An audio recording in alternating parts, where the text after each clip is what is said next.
gracias por esta invitación y por este espacio de conversación. Cuando me invitan, yo siempre digo, nos pasa siempre lo mismo. ¿Sí? Hablar de uno mismo es muy difícil, sobre todo cuando uno está formateado a hablar en nombre de una institución. Ya, yo trabajé más de 16 años en el Ministerio de Cultura y ahora trabajo en una institución también pública. Y cuando uno habla desde la institución pública, aprende a borrarse. Aprende a cuidar todas las palabras porque todo puede ser usado en tu contra y a también sentir que uno tiene que desaparecer al servicio de esa institución. ¿Ya? Muchas veces porque uno no le sirve siendo visible al grupo político que está en ese momento, o porque también así uno se resguarda, ¿ya? De esa exposición constante de estar en lo público, que también recibe mucha violencia. Estoy mirándole a Enrique, se me está mirando una asertiva. Pero bueno, estoy aquí para contarles un poco cómo llegué a estar acá. Y lo primero que les quiero preguntar es, ¿cuál creen ustedes que es el objeto y la revolución tecnológica más grande de la humanidad? O una de. La primera que puedan pensar. ¿Ya? La rueda, ¿quién más? Libro, pero hecho 100% humano, el primero, el más revolucionario. Tic, tic, tic, tic, tic. Se los voy a mostrar. Alguien dijo por ahí el fuego. Lo tengo aquí y esta es la razón de ser de lo que yo me he dedicado este último tiempo.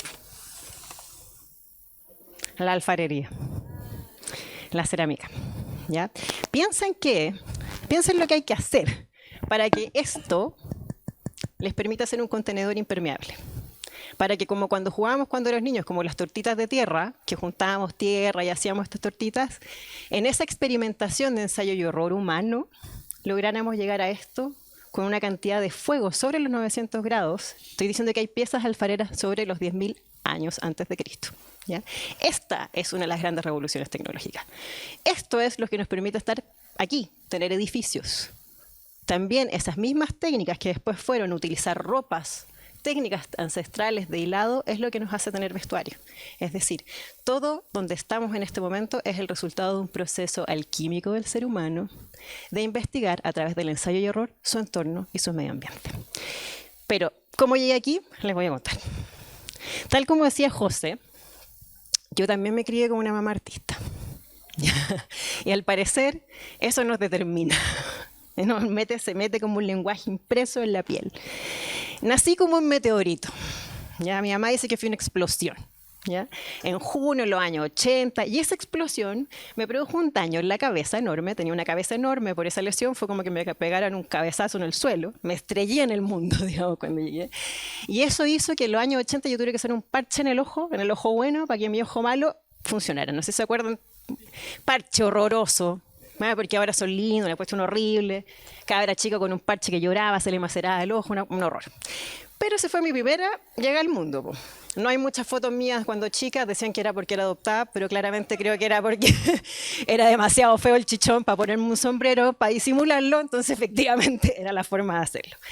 Y de ahí, el tener el parche en el ojo, cuando niña, me decían pirata. Po. Estamos hablando, bueno, le decían bullying y todo. Pero yo como que asimilé la personalidad del pirata de tanto que me la decían en el colegio y jugué con ser pirata. Y eso hizo que después todos quisieran pololear conmigo.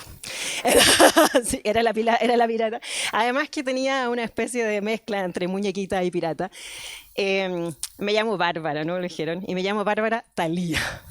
Y me llamo Bárbara Thalía no por Mariela del Barro, ni María Mercedes, ni una de esas cosas, ya, por favor, porque siempre me pusieron Thalía por la musa de la comedia, una mamá artista del mundo de las artes escénicas, y Bárbara porque tenía energía, una extranjera balbuceante. Entonces me he pasado toda mi vida haciendo una muñequita de ricitos dorados, con un parche en el ojo, con un ojo roto, digamos, ¿no? Con un nombre de guerrera y además entre musa y extranjera.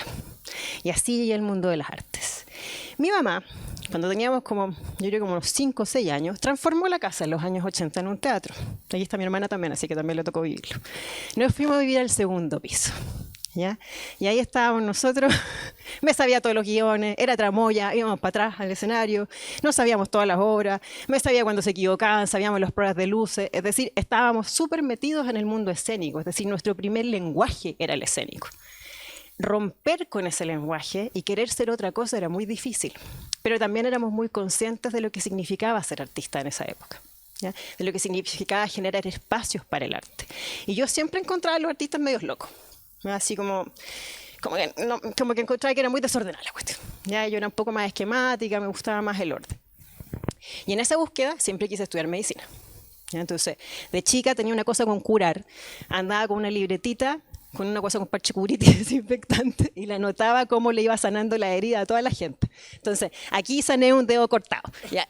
Juanito Pérez se rompió, se cayó, le puse. Entonces andaba como sanando gente. Y yo creo que por ahí yo venía con el tema de sanar, de reparar cosas, ¿no? Y aparte era como bien buena alumna, entonces era como que todo se daba para que yo fuera doctora. Mi mamá me había metido a un colegio inglés, quería que yo fuera exitosa en la vida, no una artista perdida, entonces yo era una persona que tenía que ir por el buen camino. Y no estudié medicina. ¿Qué estudié? Adivinen. Pucha, estudié danza. También pasé por el espiral. Sí. Pero también estudié periodismo. Andaba media perdida, ¿no? No, la medicina ahí me fue bien en el colegio, pero tenía una crisis con el exitismo. Me puse a dibujar, tomé unos diplomados en dibujo. Entonces estaba perdida. ¿Ya? Y en esa pérdida fui ganando también cosas. Vi experiencias, fui conociendo el mundo de las artes, fui entendiendo el ethos del arte. Y lo que yo quería hacer era arreglarlo.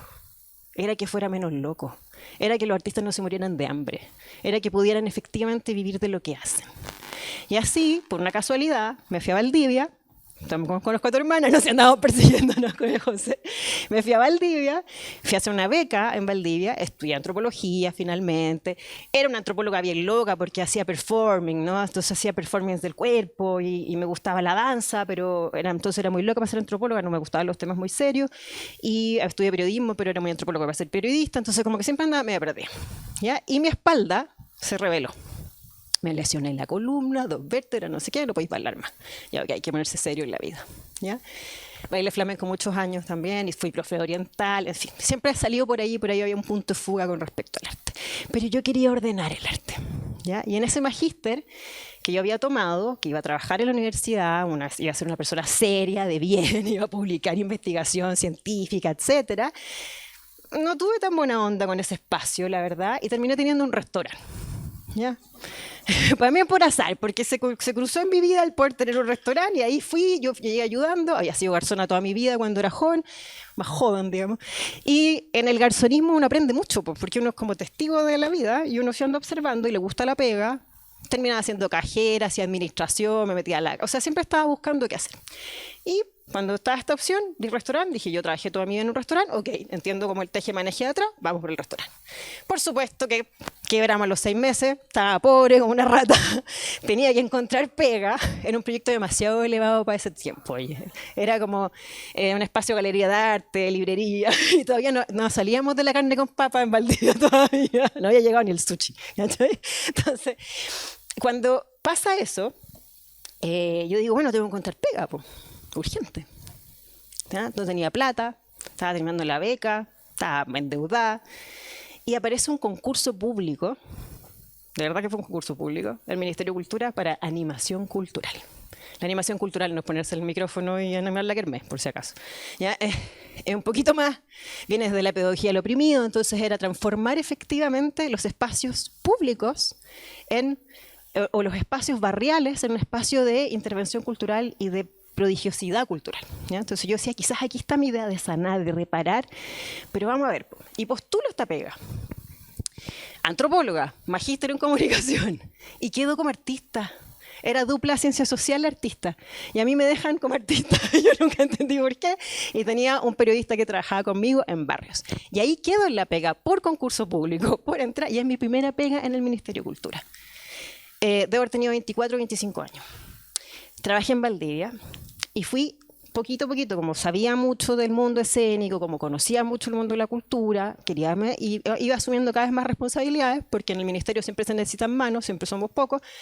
Entonces trabajaba más, me iban dando más responsabilidades, terminé yéndome a Coquimbo, a hacerme cargo del área de fomento de las artes de industrias creativas del Ministerio de Cultura, terminamos haciendo el Festival del Arte de Coquimbo, tenía un jefe increíble, que esto es una cosa que uno tiene que pasarle en la vida. Tener buena gente y buenos líderes con los que uno trabaja. Cuando tenés un buen jefe que te permite crecer, es la mejor cosa que te puede pasar en tu vida. ¿Ya? Y él me permitió crecer, ¿ya? Y hacer que esta persona que nunca buscó los cargos, todo fue por casualidad. Yo siempre me siento como esta historia de Chaplin cuando recoge la banderita y sale corriendo y aparece como defendiendo una causa y en realidad tú quedaste ahí nomás. Yo nunca busqué un cargo de poder, nunca busqué tener una jefatura. Siempre era buena para la pega. Y me gustaba hacer la pega, ¿cachai? Entonces, trabajaba en animación cultural, terminé coordinando el área. Trabajaba en regiones, terminé coordinando el área de fomento. También por concurso, todo por concurso. Y de repente, después de esta experiencia en Coquimbo, donde fue muy prolífica, una especie de crecimiento así exponencial en el mundo territorial, en lo que uno puede hacer, en la responsabilidad que uno tiene en lo público. Lo público es maravilloso si tú tenés compromiso. Es una pesadilla, si no. Y es una pesadilla si no encontráis aliados. Porque la institución pública puede ser un muy mal amor en tu vida. Es de los peores incluso. Y uno aprende mucho de los malos amores. Entonces, aprende también cuando los tiene que soltar. Yo ya no trabajo en el ministerio. Después de 16 años lo aprendí. Pero en esa época, que era muy prodigiosa, yo estaba pasando un momento personal muy horrible. O sea, la vida estaba desarmada. El trabajo fue lo que me permitió crear. Y seguir, y seguir. Y no dudar de mí. Porque nos suele pasar, y yo no sé si es un tema solo de las mujeres, que siempre sentimos que tenemos que reparar la muñeca rota. Tenía que ser perfecta. No podía fallar. Entonces yo llegaba a un cargo, me quedaba en el cargo, postulaba, quedaba y decía, ay, chucha, ¿y ahora qué voy a hacer aquí? ¿Y cuál era el método? Que eso es lo que les quiero contar. El método era entender en lo que estás.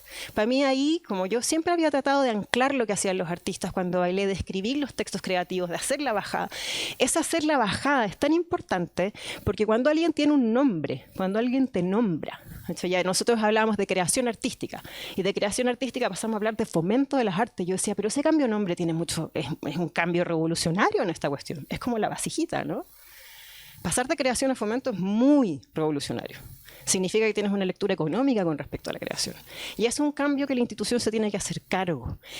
Y no se hacía cargo, solo le cambiaba el nombre.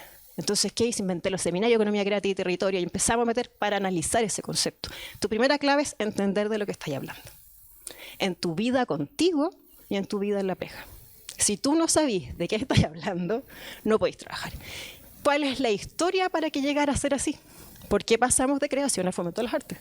¿De qué viene? ¿Cuál es la acción política que está ahí? ¿De qué te tienes que hacer cargo cuando trabajas entonces? Y cuando vas a llegar a una posición, entonces, ¿cuáles van a ser tus aliados y cuáles van a ser tus enemigos? ¿Ya? Sobre todo en la institución pública. Y en general en todas las pegas.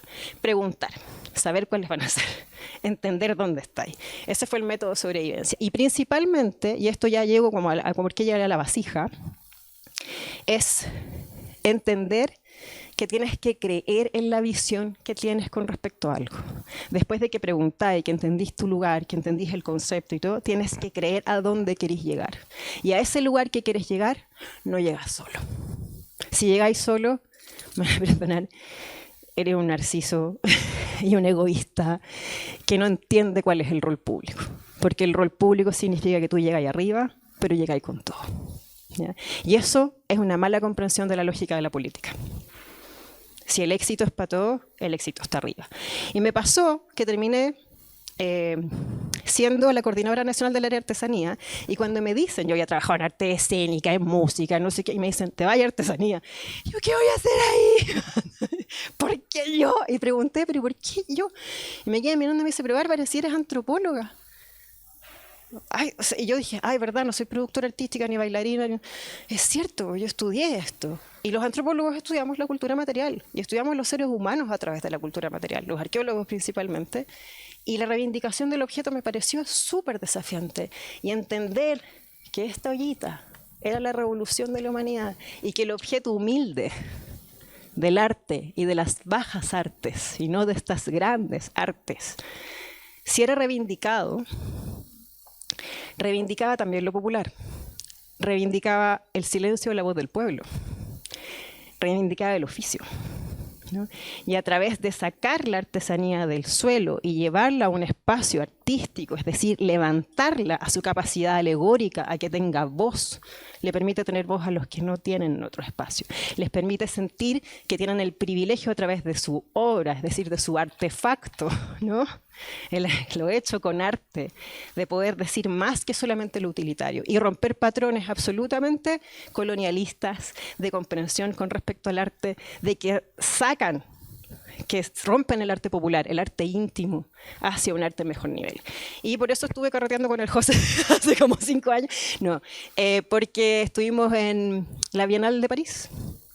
Llegó Artesanía a estar en las mejores y los mejores escenarios del mundo del arte. Y los artesanos estuvieron ahí. No estuve yo solo con el ministro sacándome las fotos. Estuvieron los artesanos transformando el concepto de artesanía contemporánea, haciendo el vínculo con lo que es el artefacto, el artesano, que no tenía distinción antes en el análisis del latín, lo que es el arte hecho a mano, hecho con las manos, y que es la historia que finalmente me llevó a hablarles de artesanía ahora, a hablar de esto a nivel internacional y a ser la presidenta del Consejo Mundial de Artesanías de Latinoamérica. Debo decir que toda esta pomposidad de nombre, cuando yo voy a dar conferencias, fui a China, fui a Italia, llego, es increíble afuera, pero aquí les agradezco porque yo suelo no ser nadie aquí. Entonces, suele pasar que en los espacios donde tú menos resuenas, tiene que ver con tus propios territorios. Y eso es también un dolor, pero que uno también aprende. Porque uno aprende también a protegerse de lo que significa su voz. Y si hay algo que yo quiero cerrar en este proceso, así como la vasija se genera a través de un lulo y va generando su apertura, la historia de uno también es parte de lo que yo quería sanar. Yo quería que las artes, que mi mamá pudiera vivir bien, que los artistas pudieran vivir bien. Quería generar políticas públicas para que eso ocurriera. Y terminé trabajando con el sector más humilde del sector artístico, que es el artesano, que era sacarlo del suelo y llevarlo a los mejores espacios del arte. Y eso hizo que yo tuviera voz y que yo pudiera ser visible.